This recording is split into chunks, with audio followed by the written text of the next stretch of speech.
If I could describe the impact of the Bosnian War on my life with one word, it would probably be loss. Complete loss of childhood, family, friends, life. My experience of war is from a child's perspective. I was only 6 years old at the start of the war, and I wasn't old enough to fully understand what was happening around me. But I started noticing worried faces and discussions and debates. I knew something was happening, but I couldn't fully understand it. We had just moved into our new home that my parents had designed and built, and life was incredible. Childhood was amazing. And one day we were playing outside, and I ran into the house to grab something, and I see my mom in front of the TV, and she's crying. And I think every child in a situation like that reacts in the same way. You don't want to see your mother or father upset. So I ran to my mom and I was like, what's wrong? And she hugged me and kissed me, top of my head, just like she always did. And she said, don't worry, go outside and play, it's nothing. And, same as every other child, you kind of get distracted. I went outside and played, and it was only years and years later that I realised that my mum was actually watching TV, and she was watching news reports of war spreading across the former Yugoslavia, spreading across Bosnia. And she knew sooner or later that it was actually coming to us. Sooner or later, she knew that we would be in a war. And she was completely helpless. There was nothing she could actually do to help us. And I think for any parent, that's probably, the worst thing to imagine, being in that situation. War eventually did come to our town, and we were surrounded by the Bosnian Serb forces at the time. And we had to flee our home. We had to leave everything behind.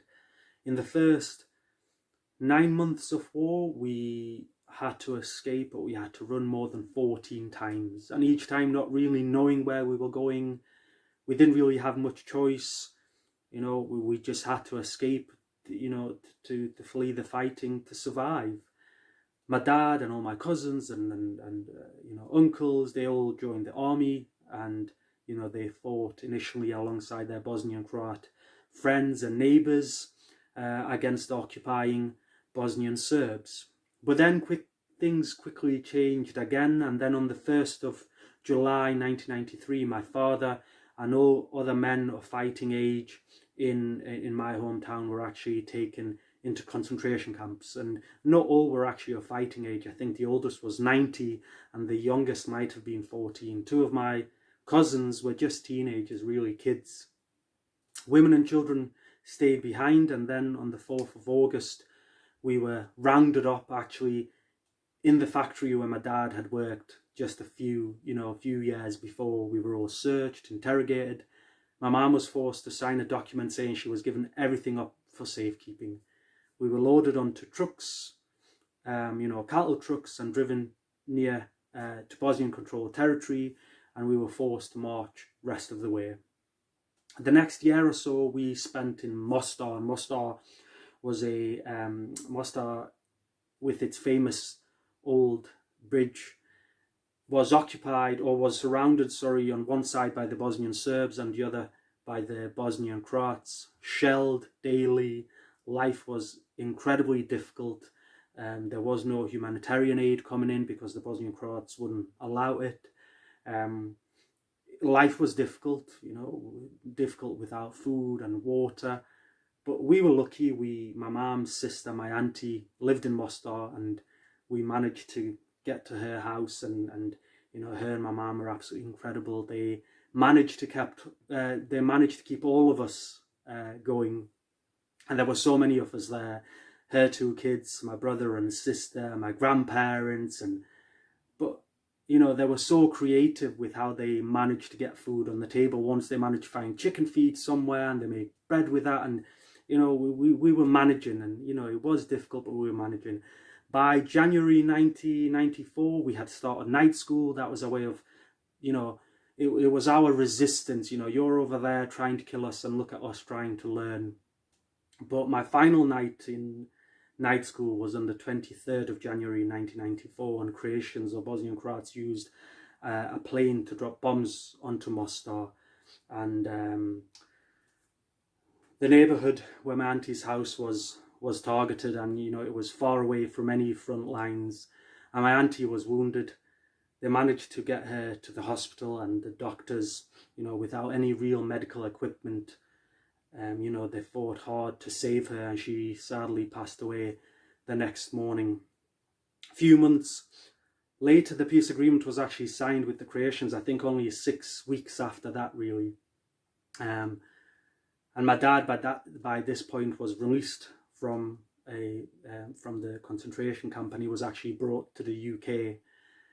In 19th of June 1994, the Red Cross came to get my mum, my brother and sister, and we literally had just a couple of hours to say goodbye to everybody and leave, and we were brought to the UK, and we've lived here ever since.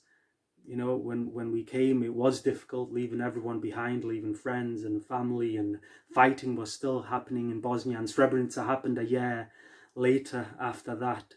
But our experience in the UK was really positive, and we had a lot of help and support from people, and it's one of the reasons that we've settled here so well. It's very difficult for me to answer whether life has normalised in Bosnia, because I haven't lived there for the last 25 years. Of course, I go back and visit family and friends regularly. I also go back for research. I focus on memory and cultural heritage, and I have an outsider's perspective, or some kind of liminal position on Bosnia. But from what I see in many parts of Bosnia, war criminals openly celebrated, perpetrators of war crimes living in the same communities that they once terrorized.